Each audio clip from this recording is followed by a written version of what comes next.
Bonjour chers élèves et bienvenue sur la chaîne Math Inter. Dans cette vidéo, nous allons présenter la solution d'un exercice sur les limites de la partie entière et limites et ordre. C'est la partie numéro 2.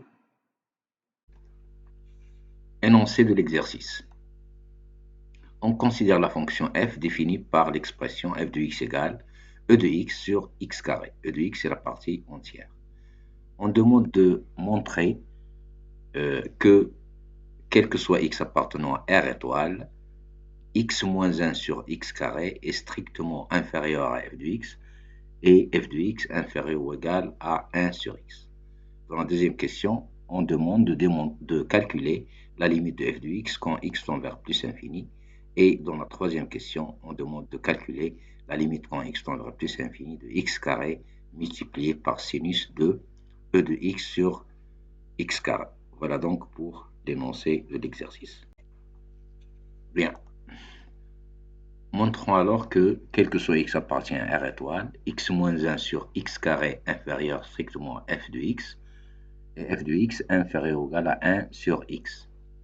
Alors là, on doit employer la propriété connue de la partie entière. Pour tout x appartenant à R étoile, on peut écrire que x est supérieur ou égal à e de x et inférieur strictement à e de x plus 1. À partir de là, on peut encadrer la partie entière. Alors si on prend cette partie, on a déjà e de x est inférieur ou égal à x, là voilà.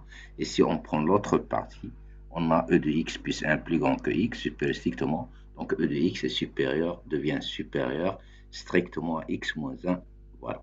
Donc on a encadré la partie entière. Alors maintenant, on sait que x carré est strictement positif parce que x appartient à R étoile. Donc on peut multiplier les trois expressions par 1 sur les trois membres par 1 sur x carré et on obtient ça. Ce qui fait, quel que soit x appartient à R étoile, f de x est compris entre x moins 1 sur x carré et 1 sur x. Voilà donc pour la première.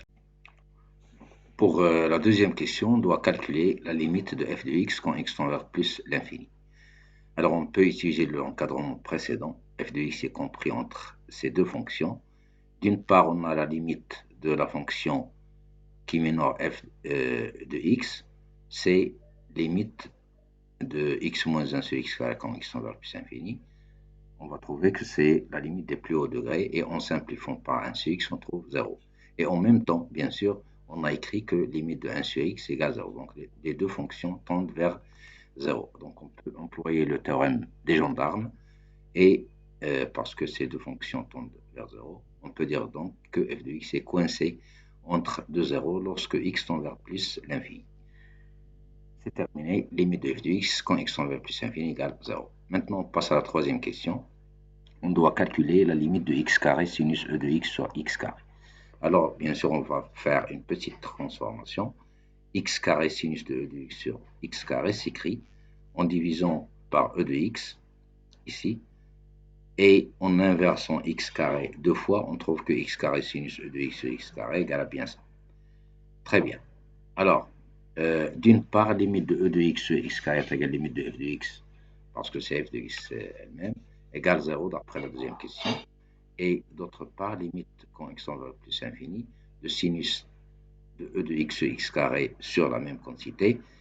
Elle a la forme sinus t sur t en posant t est égal à e de x sur x carré. Et bien sûr, c'est une limite remarquable.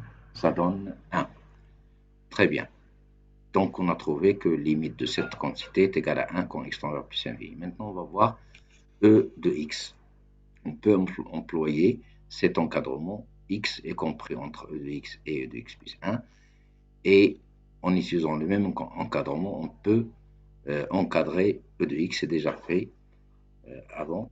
Alors, bien sûr, ici, on peut dire que limite quand x tend vers plus infini de x moins 1, c'est-à-dire de la fonction qui est inférieure à e de x, ça donne plus infini. Donc, on peut en déduire que limite de e de x est égale à plus infini.